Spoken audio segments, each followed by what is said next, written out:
the words of the worship team this morning as we just sing about the victory that we have, in the Father, and, that we have total victory in Him. And I think it's a problem that so many Christians don't realize the actual victory that we have, that we often faced with scenarios in our life and we don't really know what to say, and then we just because we don't know the word, we don't know the victory that we have, then we just say, oh well, God has a plan. And we say that because we don't actually know the word. We don't know the authority that we have in Christ. And because we don't know the Bible, we come up with this cliche is that, oh, you know what, God moves in mysterious ways and God has a plan. Instead of saying to each other, you know what, God has a wonderful plan for you. He redeemed you and He's attained victory for you, and you have authority. You can stand against the schemes of Satan.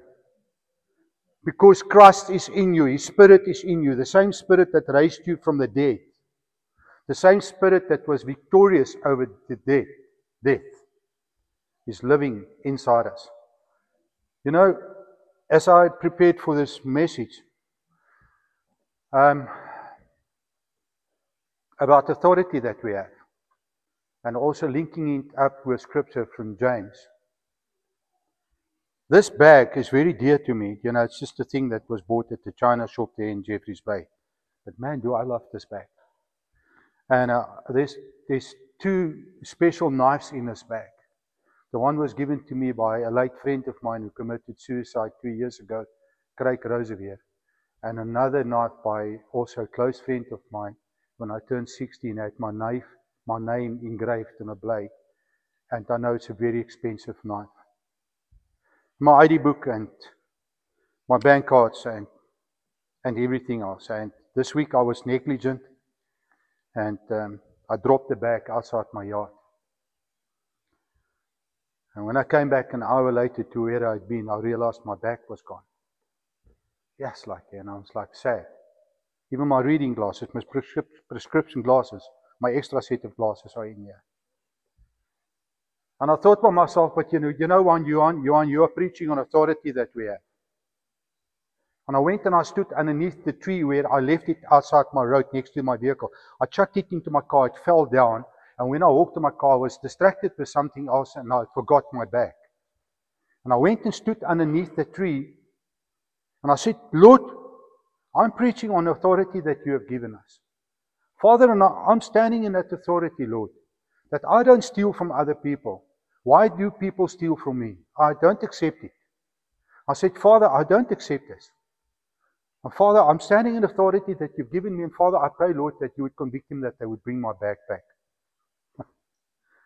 I'm sitting in a lounge a day later, and two young men walked up to my gate. I know they stole my bag. I'll still deal with them. I need to allow the Lord to lead me how I will deal with them. He came to my gate with my ID book like that. And he looks, and so I can see my bag. So I walked to him. He said, oh, it's you. This is you. I picked your bag up just up the road. Now, I know he didn't pick it up the road because I had been there 10 times up and down, not finding my bag. The one knife is missing and my cash is missing. But I know the knife will be returned next week because I spoke to my father about it. I said, Father, my knife is still missing. And Lord, I know that it will be returned next week. And I'm standing in authority that you've given me. Charmaine Baller, when a car was stolen. I have been in a police for 40 years in highly specialized units, the top units in South Africa. And I've never experienced what Charmaine Baller has experienced.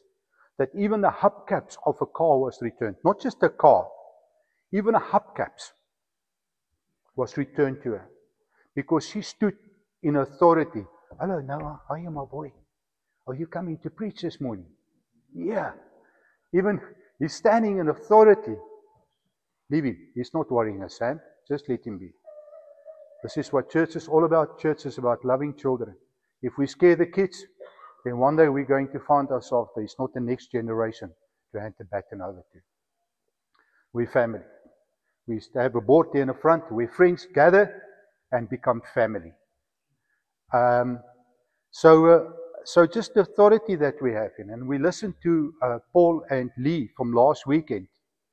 And I want to move into authority into the scripture of James and linking it up with what Paul and Lee said last week. And they came and they spoke to us about relationships and conflict in the relationships and how do we deal with everything that goes on in a relationship. And I do want to encourage you to get the teaching steady. Would load it on the desktop at the back. It's already there.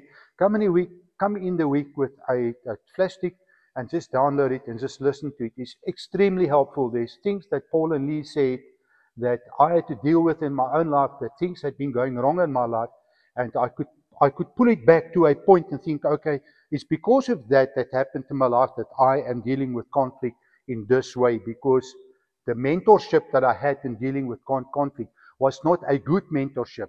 And so I should not be dealing with conflict because that is what I saw in life. God has a different plan for me in dealing with conflict. We see that if we just run through the book of James, we see that James addresses this letter to a specific group of Jewish Christians who live in a Gentile society. And it's like us.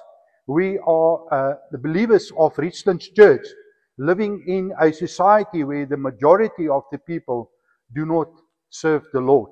And so because of that, we have different challenges. But when we are faced with those challenges, we can't just always say, yeah, it's God does that, and God does that, and God does that. I think what we need to do as believers is that we must move away from the point, does God allow this? Does God do this? And just step into the authority that we have. And say, yes, we are faced with a situation, but what is my authority? Instead of looking for reasons, what is my authority? How do I deal with this? And the Father has given me all authority to come against that. Jesus said when he spoke to the disciples of the Holy Spirit, he said, and when you receive the Holy Spirit, you will do even greater things than what I have done. And we sang this morning about that supernatural faith that we should be having. And I'm saying to you guys that we have faith, but what we need to contend for is that supernatural faith. That supernatural faith, that knowing that I'm a child of God and His Spirit lives in me and I don't have to accept what I see, that I can come against it in the name of the Father, the Son and Holy Spirit, and I can quote Scripture to what is happening to me. But we don't do that. We settle back and say, oh, you know what? God moves in mysterious ways. Yes, God does move in mysterious ways because He's sovereign. His plans are way beyond our plans. His thoughts are way beyond our plans. But guys, He disarmed Satan. He disarmed the principalities when He rose from the dead. Though we are weak, we are like boxers who get in a boxing ring without our gloves. Chaps, what I'm saying to you as a church, put on your boxing gloves. And your boxing gloves is the Word. It's the Word of God, it's the name of God, it's the blood of Jesus Christ. I'm standing on authority and say, Lord, I'm your son. I don't steal from people. Why does this happen to me, Father? Father, and I ask you, Lord, please return this stupid bag from the China shop back to me. But it's dear to me. I love my bag. It's like a lady loving a handbag. This little bag, I'm always have it with me wherever I go. Because my life is in this bag. My earthly life is in this bag. So we see James writes this letter. And he begins in chapter 1. Very controversial chapter where he talks about trials and suffering that has a lot of debate in the church, that when you're faced with trials and suffering, you need to grow into perseverance and faith. And then we say, well, God allows it. Well, I don't think it's for us to say what God allows and what God does not allow. I don't see God writing a letter to us and say, I'm doing this and I'm doing that. There are many things in the Bible that we do not understand. But what I do understand is that when I have trials and suffering and when things happen to me in life, when life goes wrong for me, I know that I need to step up in faith. One day when Carlene, our daughter, was identified with some growth in her stomach, and they said it might be cancer, and they wanted to operate the next morning, and I shared the story before. Estelle stood in the kitchen at the stove and she was crying, and I walked up to her and I said to her, big faith. I said, you start big faith today. I said, big faith, we are not going to walk around this mountain. And I phoned the elders and I said to the elders, pray with us into this. The next morning we rushed through to hospital because Colleen was going into theatre, and we get to hospital and they prepped her for the operation, and they wheeled her. Dr. Gafoor said no, she needed to go into for a scan again, a last scan before she goes into theatre. And I'm standing there and talking to a friend of mine's wife, Inka, who was at that point in time the manageress of the B ward at Mary City Hospital. And next moment I see this bed being wheeled back into the ward. And I hear Gafoor, Mohammed, saying to them, discharge her, completed discharge forms. And I turned to Mohammed and we spoke to him. He says, now what we saw yesterday on the x-rays are not there today. What did we do? We didn't go and sit in a corner and say, you know, Colleen, you need to go through this operation, you know, my dear. You know what, God has a plan for you to put you through all of this, Colleen. And you know what, Jesus pray for you to hang in. No. I said to start big faith. That supernatural faith that we were singing about now. I said to start big faith. We need big faith right now. I said we need to take big faith. And what did we do? We prayed to the Father. We called on the name of the Father. I said, Father, we need you in this situation. And some days He doesn't. I know in my dear friend's life, we've called on our Father for so many years. But eventually He did die of cancer. We did everything the Word said we must do. Stood in faith, called on a name, had communion at His house. We worshipped at His house. I took the worship team out to His house. We broke bread together. We looked at, is there areas of, now we're looking at from an earthly point of view, are there areas of unforgiveness in your life? Are there things that you need to deal with? Why is this happening to you? Great man of God, who I often submitted to and sat at his feet and sat down with him. I'm talking about Walter Nash. But how God took him. Can we explain that? No, we can't. Now do we go and say, oh, God works in mysterious ways, or God has a plan? We don't know why these things happen.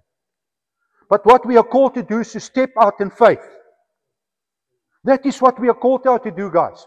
We must not allow the devil to come and rattle our cage. We need, as believers, we need to put our boxing gloves on and say to him, stop. Because he does not have authority, he does not have dominion over you and me. Jesus created the angels, and Satan was Lucifer, and he was part of that. And he came in rebellion against Jesus Christ because he wanted to be like Jesus. And then Jesus casted him. There was a rebellion and a war in heaven. God casted him down to the earth with the third of the angels, and Satan's name became Lucifer, and the angels became demons or devils. But then God created man in His image, and He gave man dominion, and He says to him, I'm giving you dominion over the earth and everything else. And here's the problem. Satan hated that. Satan hated that because here's man who's created in the likeness of God, reminding him of God, who casted him out of heaven. And this man has given dominion over him as well, over the entire earth. And so what does Satan do? He does not have power. He, with cunning ideas, with deceit, he's not man enough to come and confront the woman himself. He speaks through a serpent. He's a coward. And so often we allow the work of this coward in our lives. Because we do not know Scripture, we do not know authority. And through the deceit, man lost that position in heaven. And the control went to Satan. But God had a plan. Because He loves us and we created in His image. And He sent His Son, Jesus Christ. And Jesus Christ started to walk the road and He started pointing the people to the Father. The way the original Adam should have done. And Jesus then was crucified for the sins, for your sin and for my sin, so that we can be restored to the Father, so that we can come into the presence of our Father again, through the blood of Jesus Christ on the cross. And as Jesus was crucified, He died for your sins, your iniquities, your transgressions, and for your healing and for everything. He took it upon Himself. And He stripped Satan and the principalities of powers and darkness. He stripped them naked. Defenseless, naked. And as He rose, the Father says, all authority and dominion in earth and in heaven has been given to you. And Jesus comes and He says to you, I'm giving you that authority. That authority and dominion. He says, and wait for my Holy Spirit, and you'll do even greater things than what I've done. What did Jesus do? He healed the sick, He healed the lame, He raised the dead, He calmed the storms, He drove out demons. And that same Spirit is in you and me. Why are we like that?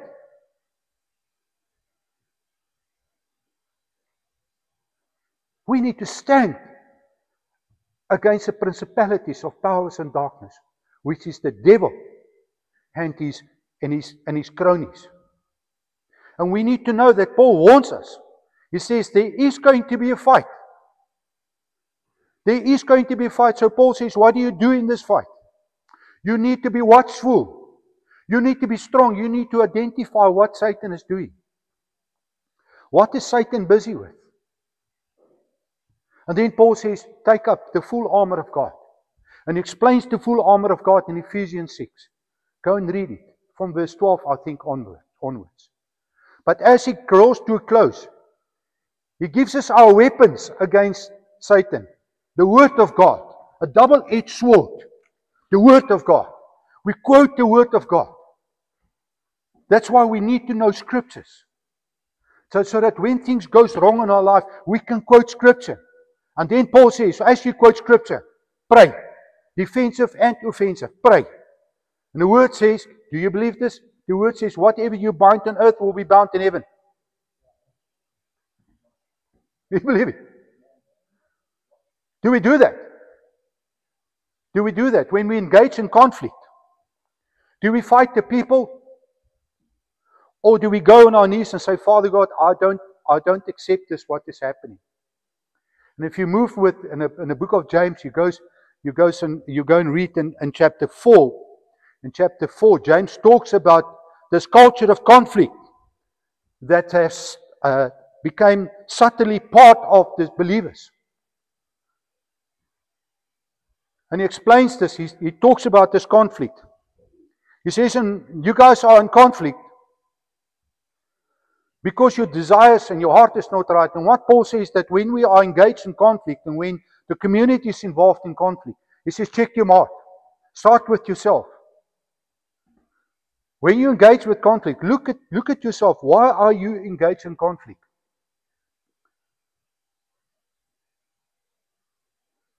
Psalm 139 says, search my heart, O God, and see if there's any offensive way in me. So when we engage in that conflict and disagreement with people, we need to say, Father, search my heart and see if there's any offensive way in me. And so often we want to pray for other people, but maybe we should pray for ourselves as well and say, Lord, if I need to change me. Search my heart, O God, and see if there's any offensive way in me. And then we take control of what is going on with conflict. When Jesus spoke to Peter or the disciples about his crucifixion the first time, Peter took him aside and he actually had the guts to rebuke Jesus. And what did Jesus do? He said, Satan, get behind me. He didn't fight Peter. He said, Satan, get behind me. What did Jesus do? He took control of the situation. Satan, get behind me. But he still loved Peter. He still loved Peter. And then Jesus says, James says that when we engage with this conflict and what is going on, he says, be careful that does not become your culture. And so we as a church and in a community where we are in, We are constantly bombarded with conflict. When we switch the television on, it's just conflict.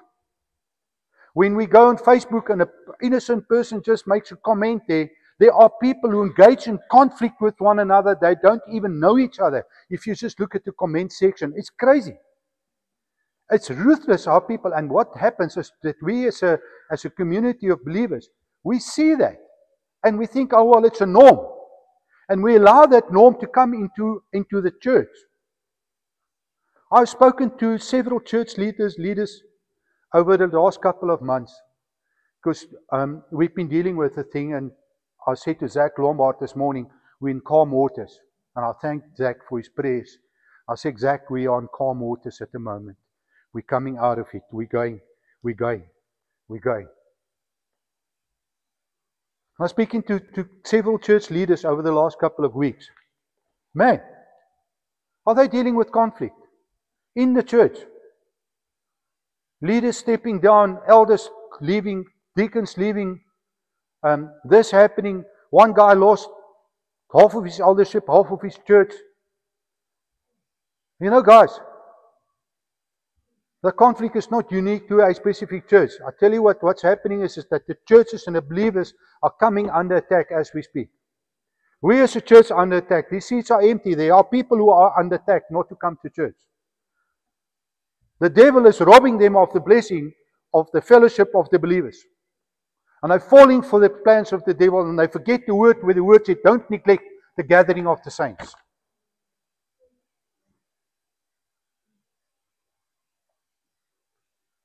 We see when we are faced with these dilemmas and these things that are going around us in the community, conflict and gossip and slander and judgment and people being critical of each other.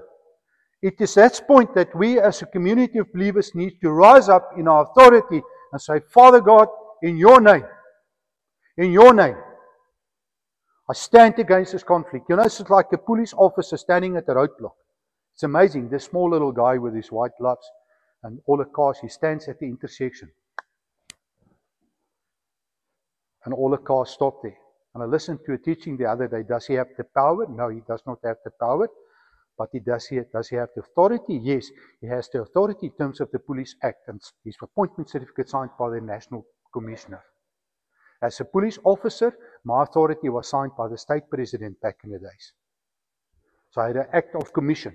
That is my authority that I had to take down confessions and pointing out of sins and etc., etc., etc. What is our authority?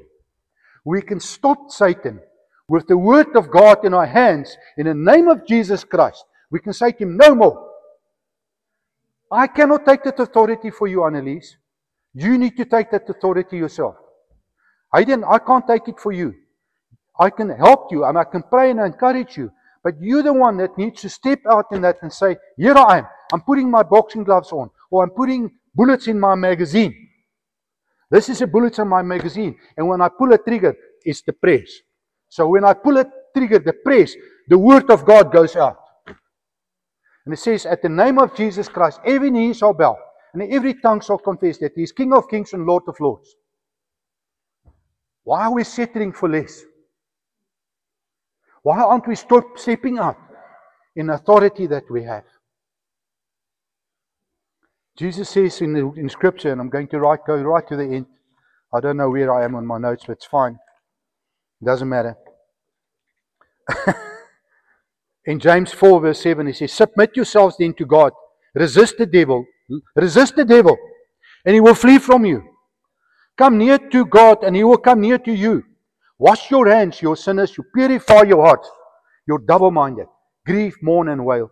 Change your laughter to mourning and your joy to gloom. Humble yourselves before the Lord, and he will lift you up. And I think this humbling part is very important, guys.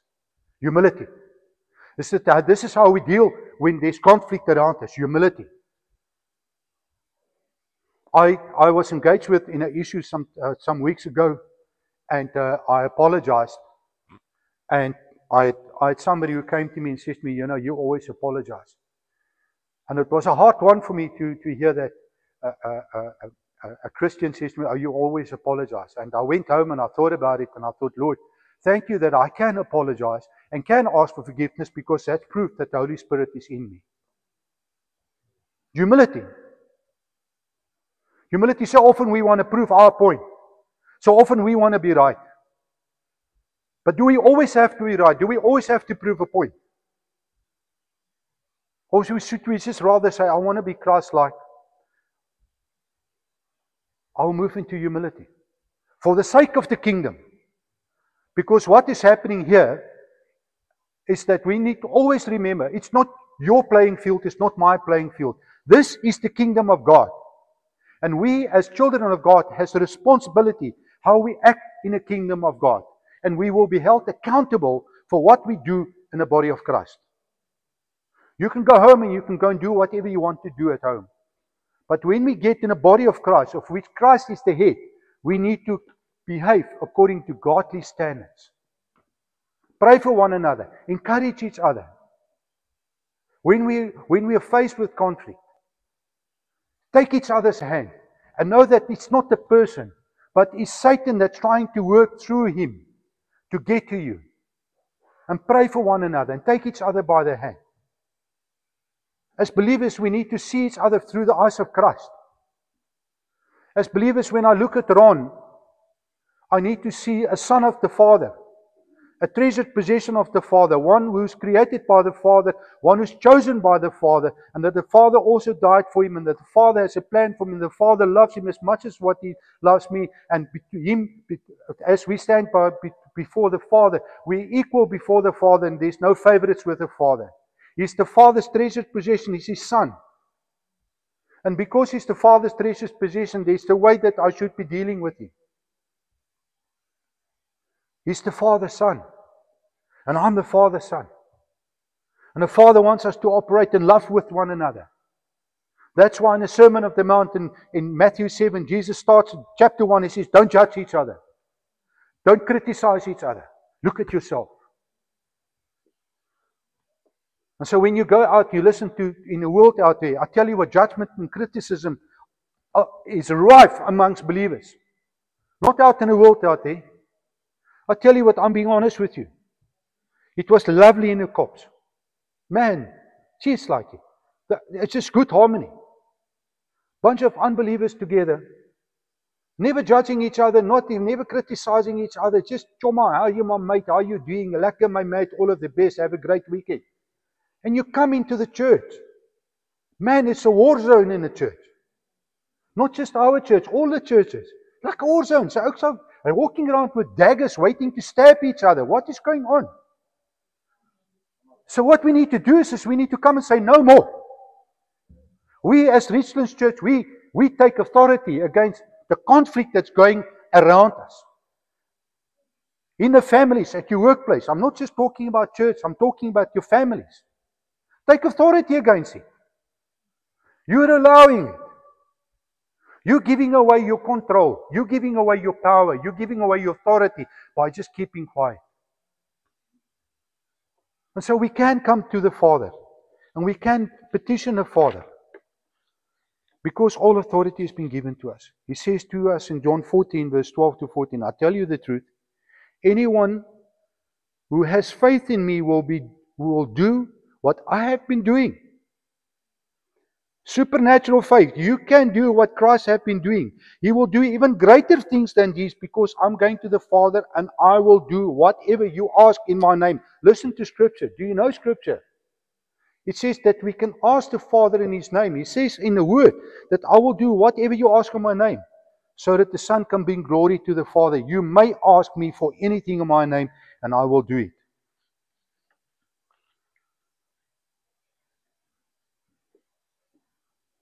So this morning, I want us to remind ourselves as we go to a close, that James comes and he brings hard words in not rebuking the church, but just talking to the people in terms of conflict and the difficult things that we go through. But in chapter 4, verse 6, the latter part of verse 6, James says, but the grace of God increases. A loving Father that we go through these difficult times, and at times we find ourselves in the middle of the storm. James reminds us of the grace of our Father. His grace is all sufficient. He is the loving Father. Not the Father that sits with a cane that whips us. That says, okay, now I'm going to punish you to do this. But He's a loving Father. A Father who's sitting at His gate and waiting for us to return to Him. To come back to His presence. And as we come back into His presence, we come out of this war zone, we've taken authority, we're walking away from it, we resist Satan, we humbly come to the presence of the Father. And He embraces us with His grace. We see the prodigal son when he came back into the presence of his father. The father did not rebuke him. The father put a beautiful cloak around him, slaughtered an animal and says, let's celebrate. Let us celebrate. So James's letters are very hard. If you go and read it, he brings correction, he brings rebuke. He speaks about faith into action. He speaks about controlling your mouth. You need to be careful what you do. Out of your mouth cannot come salt and fresh water. You cannot curse and praise with your mouth. And the Word of God reminds us that as the Word comes out, we must never lose our saltiness, because we need to be a light in this world. But then James comes through all the rebuke and the correction. He comes and he reminds us about the grace of our Father. And we don't deserve anything of it. Our Father is just there. My grace is sufficient for you. But come humbly near to me. Resist Satan. Submit to me. And as you come to me and you experience my grace, you will experience more and more and more of me. And that is what we need to have for each other. Do we have grace for one another? I'm asking you. Do you have grace for that person that you are in conflict with? Do you have grace for that person who judges you, that criticizes you? I know that there are people who judge me, who criticize me. What do I do? I have grace for them. I love them. I know who they are. God's given me discernment. I know exactly who they are. I love them. I have grace for them. God has a plan for them. God loves them like He loves me. But I take authority. I stand out there alone and I take authority against it. Lord, I come against the spirit of criticism in your name. Lord Jesus, I come against the spirit of judgment again in your name. Lord, I come against the spirit of deceit in your name. Father, I pray that the truth will be revealed in your name, Father God. That's how we fight battles, guys. We don't fight one another. We take control of the authority that God has given us and step into that and pray for the person and treat him with love and grace. But come into the presence of the Father in humility. Lord Jesus, Father, thank you. Lord, that your half-brother James, Lord, comes and he just deals with things directly, Lord. And he warns the church, the Jewish believers, Lord, of the culture of conflict, instead of having a culture of the kingdom. Lord, thank you that your word comes and corrects and rebukes, but your word also comes and tells us about your love. And Lord, as we go through difficult times, Lord, I pray, Father God, that your Holy Spirit would just constantly remind us of the authority that we have in you, Lord, that we can stand against the work and the schemes of Satan. And Father God, thank you, Lord Jesus, for that authority. Lord, that you died and that you rose from the dead, Lord, and you disarmed Satan. And Father, that you've given us your Spirit to teach and guide us. So Holy Spirit, I pray this morning. Holy Spirit, I pray that we would just be open to you guiding us and teaching us and leading us the way. Help us, Father, to fight the right fights, Father, Lord Jesus, in your name. Father, help us. Give us that humility, Lord, to walk away from the things that we should not be involved in, Lord. So, Father, we thank you this morning. Thank you for your love. Thank you for your mercy. Thank you for your grace. Thank you, Father, that we are part of your kingdom, Lord. That our citizenship is with you. That we are your sons, your saints. That we're your ambassadors. So, Father, thank you, Lord, that you work in our lives through your Holy Spirit. Lord, come and change us. Refresh us, regenerate us, Lord. Make us new, Father, I pray, Lord. Thank you, Lord Jesus. Amen.